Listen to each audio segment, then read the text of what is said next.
উম্মত তো এক নেকি দিয়া জান্নাতে যাবে। কয় নেকি দিয়া? একটা নেকি দিয়া জান্নাতে যাবে এই উম্মত। অন্য উম্মতের কথা জানি না আমি, এই উম্মত এক নেকি দিয়া জান্নাতে যাবে। নবীর একটা আদর্শের কারণে জান্নাতে যাবে। সিরত মানি আদর্শ। আর এটা আমরা কদমে কদমে মুহতাজ। কেননা এই ছোট জীবনটা যদি গ্রহণযোগ্যতা পর্যন্ত পৌঁছাইতে হয় আল্লাহর কাছে, চাই নারী হই, চাই যুবক হই, চাই বৃদ্ধ হই, যেই মানুষই হই না কেন, যেখানেরই হই না কেন, যেই বাসারই হই না কেন, যেই বর্ণেরই হই না কেন, যেই পেশারই হই না কেন, যেই সোসাইটিরই হই না কেন, এই জীবনটাকে যদি গ্রহণযোগ্যতা পর্যন্ত পৌঁছাইতে হয় কার কাছে? দুনিয়া আলাদের কাছে না, মালিকের কাছে, যিনি এক ফোঁটা পানির থেকে অস্তিত্ব দিছেন, যার কাছে আবার আমাদেরকে ফিরা যেতে হবে। পালানের কোনো সুযোগ নাই। এই জন্যই কোরআন আমাদেরকে বোঝায় আইনাল মাফার। আল্লাহ বলতেছে কোথায় ভাগবে তুমি, বলো কোথায় ভাগবে? কবির কথাই সত্য, যদিও নাকি পালাও তুমি আকাশেতে লাগিয়ে সিঁড়ি লাগাও, যদি আকাশে চলে যাও তো আল্লাহ বলে তোমার পাগার কোনো সুযোগ নাই। কেননা ইল্লা বিসুলতান, ওইখানেও আমার রাজত্ব, এইখানেও আমার রাজত্ব, ডাইনো আমার রাজত্ব, বামে আগে পিছে উপরে নিচে সর্বত্র আমার রাজত্ব। আমার রাজত্বের বাহিরে যাওয়ার ক্ষমতা তোমাদের নাই। দ্বিতীয় কথা এটো, আইনা আনা মাআকুম আইনা মা কুনতুম, যেখানে যাবে ওইখানে আমি সঙ্গে থাকব, আমাকে দূর করতে পারবে না। যদি করো তাহলে তুমি থাকবে না, তোমার অস্তিত্বই থাকবে না। কেন আমাদের ভিতরে আল্লাহ নাই বটে, কিন্তু আল্লাহর একটা পাওয়ার আছে যেটাকে রূহ বলে। কুলির রূহ মিন আমরি রব্বি, আল্লাহর একটা পাওয়ার, একটা সিফত, সবচেয়ে শক্তিশালী পাওয়ার যেটা, ওটা আমাদের ভিতরে আল্লাহ ঢুকায় রাখছেন, যেটাকে আমরা রূহ বলি। কোরআনের ভাষায় রূহ বলে, বাংলা ভাষায় আত্মা বলে। যেটাকে আমরা আত্মা বলি ওটা আল্লাহর হুকুম ছাড়া কিছু না। আল্লাহ বলে ওটা মনে করে নাও আমি তোমার ভিতরে আছি, কেন এটা আমারই জিনিস। কুলির রূহ মিন আমরি রব্বি, আমাকে পৃথক করলে আর তুমি থাকবে না। তখন তোমার চক্ষু থাকবে আইন লা তানজুর, তোমার চক্ষু থাকবে দেখবে না। উদুন লা তাসমা, কান থাকবে শুনবে না।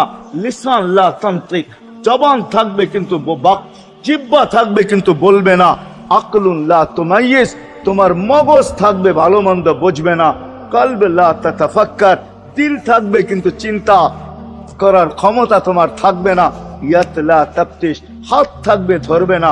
রিজল লা তামশি, পাও থাকবে চলবে না। তুমি হবে লাশ। ওই আল্লাহ পর্যন্ত যদি গ্রহণযোগ্যতায় পৌঁছাইতে হয়, ওইখান থেকে বাহির হয়ে গেছি। ভালো তো বাসি, কিন্তু আগেরটুকু জানি না।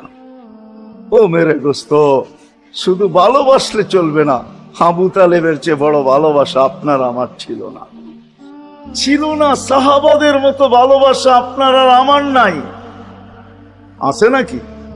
হ্যাঁ, আবু তালেবের মতো ভালোবাসা ছিল। চলেন শর্ট করি। আবু তালেবকে নিজের হাতে আল্লাহ রসুল কবরে রাখছেন। যখন রাখতেছিলেন তখন চিৎকার দিতেছিলেন, আম্মি মা তারাক্তালি সাবিলা, চাচা কোন রাস্তা রাখলেন না আমার জন্য। বলছিলাম কলেমা পড়লেন না। বলছিলাম ঠোঁটটা হেলাইলেন না। বলছিলাম চুপ থাকেন, তাও থাকলেন না। সর্বশেষ একটা চিৎকার দিলেন, আলা মিল্লাতি আব্দুল মুত্তালিব, আব্দুল মুত্তালিবের ধর্মের উপরে চলে যেতেছি। এই কথা বইলা দুনিয়ার থেকে বিদায় নিলেন।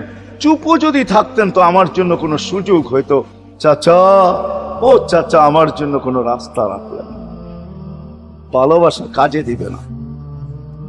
এই জন্য চলেন, জীবনটাকে গ্রহণযোগ্যতা পর্যন্ত পৌঁছাইতে হইলে কদমে কদমে মুহাম্মদুর রাসূলুল্লাহর আদর্শ লাগবে, যেটাকে আরবি ভাষায় সিরাত বলে, যেটাকে কেরিয়ার বলে। আল্লাহর রসুলের কেরিয়ার লাগবে, আল্লাহর রসুলের আদর্শ লাগবে, আল্লাহর রসুলের সিরত লাগবে, আল্লাহর রসুলের চরিত্র লাগবে। এই জন্যই আল্লাহ কোরআনে বলছেন, লাকাদ কানা লাকুম ফি রাসূলিল্লাহি উসওয়াতুন হাসানা, তোমরা লিমান কানা ইয়ারজুল্লাহ, তোমরা যদি আমাকে পাইতে চাও তাহলে আমার আদর্শ সহজ করছেন, কঠিন করেন নাই। আল্লাহ কঠিন করতে পারতেন, আল্লাহ সহজ করছেন। কেননা আসলে উদ্দেশ্য ছিল আল্লাহকেই মানা, আল্লাহকে মানা উদ্দেশ্য ছিল। কিন্তু আল্লাহকে চোখে দেখা যায় না, মানবে তো মানবে কি করে? আল্লাহর কথা শোনা যায় না, তো আল্লাহকে মানবে তো মানবে কি করে? আল্লাহকে তো দেখা যায় না, আল্লাহকে তো শোনা, আল্লাহর কথা শোনা যায় না, আল্লাহকে ধ্যান ধারণায় আনা যায় না, কোনো ধ্যান ধারণার ভিতরে আনা যায় না যে আল্লাহর আকৃতি এরকম। আল্লাহকে ধ্যান ধারণায় আনা যায় না, বর্ণনা দিয়া শেষ করা যায় না। আল্লাহর বর্ণনা দিয়ে কেউ শেষ করতে পারবে না। কোরআন বড় কিছু আমাদেরকে বুঝাইছেন, অনেক বুঝাইছেন যে আল্লাহর বর্ণনা দিয়ে শেষ করা যাবে না। আল্লাহ শুধু আল্লাহ না, 99 নাম দেখলেই বোঝা যায় যে আল্লাহ কে। আল্লাহ শুধু আল্লাহ না, আল্লাহ 99টা পদের অধিকারী। বিদায় আল্লাহ ধরা ছোঁয়ার বাহিরে আল্লাহ মানুষ প্রশ্ন করতে পারে, আপনাকে মানবো তো মানবো কি কইরা, পাবো তো পাবো কি কইরা? তো আল্লাহ আসান করছেন যে আমার নবীর আদর্শের ভিতরে আমি লুকায়িত আছি। ফুলের ভিতরে যেরকম ঘেরান লুকায়িত থাকে, আমার নবীর আদর্শের ভিতরে আমি লুকায়িত। নবীর আদর্শ মানতে থাকবে, আমাকে পাইতে থাকবে। এই জন্যই রাসূলুল্লাহর আদর্শ দরকার, সিরাত দরকার, কেরিয়ার দরকার। আর কেন আপনি আদর্শ মানবেন না? জীবনটাই তো আপনার জন্য আমার জন্য ছিল, ঠিক না? চোখের পানি ছিল তো আপনার জন্য, চিৎকার ছিল তো আপনার জন্য, রাত ছিল তো আপনার আমার জন্য, দিন ছিল তো আপনার আমার জন্য। দুনিয়ার কোনো মুহূর্ত নাই যেখানে যে আপনাকে আমাকে ভুলে গেছেন, এমন কোনো মুহূর্ত নাই। আরশে যাইও আপনাকে আমাকে ভুলেন নাই। যখন আরশে গেছে আমার বিবেক বলে ওইখানে হারায়া যাওয়া দরকার ছিল। মুসা আলাইহিস সালামকে আল্লাহ আরশ থেকে নিজেকে দেখানোর জন্য তাজাল্লি দিছেন। শুধু তাজাল্লি, আকৃতি না, তাজাল্লি দিছেন। 40 দিন বেহুশ ছিলেন, 40 দিন, 40 দিন। অথচ বন্ধু দুইজনে পাশাপাশি বসা, কাবা কাউসাইনি আও আদনা ফাদানা ফাতাদাল্লা ফাআওহা ইলা আবদিহি মা আওহা, পাশাপাশি বসা আছেন। তীর ধনুক থাকলে আপনাদেরকে আমি দেখাইতে পারতাম কতটুকু কাছে হয়েছিল। এরকম কাছে হারায় যাওয়া দরকার ছিল। আল্লাহ যখন জিজ্ঞাসা করছেন কি চাইতে আসছেন, আসআলুকা উম্মতি, এইখানে উম্মত চাবো না তো আর চাবো কি? এই সুযোগ পাবো আর পাবো কখন? এই টেবিলে উম্মত না উঠলে উঠবে কোথায়? এরকম কাছে হব তো হব কখন? এত কাছে পাবো তো পাবো কখন? এত কাছে হব তো হব কখন? এরকম পরিবেশ হবে তো হবে কখন? আপনি এরকম খুশি আবার হবেন তো হবেন কখন? আপনি আমাকে ডাইকা নিয়ে আসছেন, মেহমান বানায়া, আপনি মেজবান, উম্মত চাই। আল্লাহ জিজ্ঞাসা করছে এইখানে উম্মত?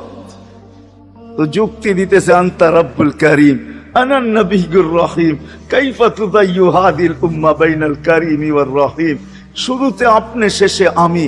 শুরুতে আপনি রব্বে করিম, শেষে আমি নবী রহিম। দুইয়ের মাঝে উম্মত জাহান্নামে চলে যাবে।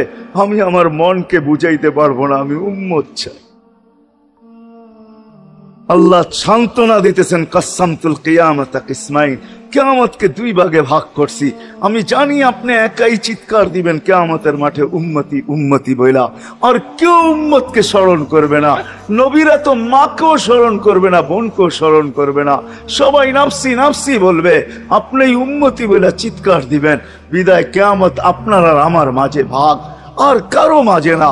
সালতো তা সাফি তো সাফা, ওই দিন আপনি চাইতে থাকবেন, আমি দিতে থাকবো। আপনি সুপারিশ করবেন, আমি মঞ্জুর করতে থাকবো। লা ইউখজিকা ফি উম্মতিক, আপনার উম্মতের ব্যাপারে আপনাকে আমি লজ্জিত করব না। কোরআন আসছে আল্লাহর রাসূলের কাছে, অদ্দুহা ওয়াল লাইলি ইযা সাজা মা ওয়াদ্দাআকা রাব্বুকা ওয়া মা ক্বালা। এই সূরার ভিতরেই আছে সাওফা ইউতিকা রাব্বুকা ফাতারদা, আপনাকে আমি রাজি করে ছাড়বো। কোরআন যখন নাজিল হইতেন তো কি অবস্থা হইতো উলামারা জানে।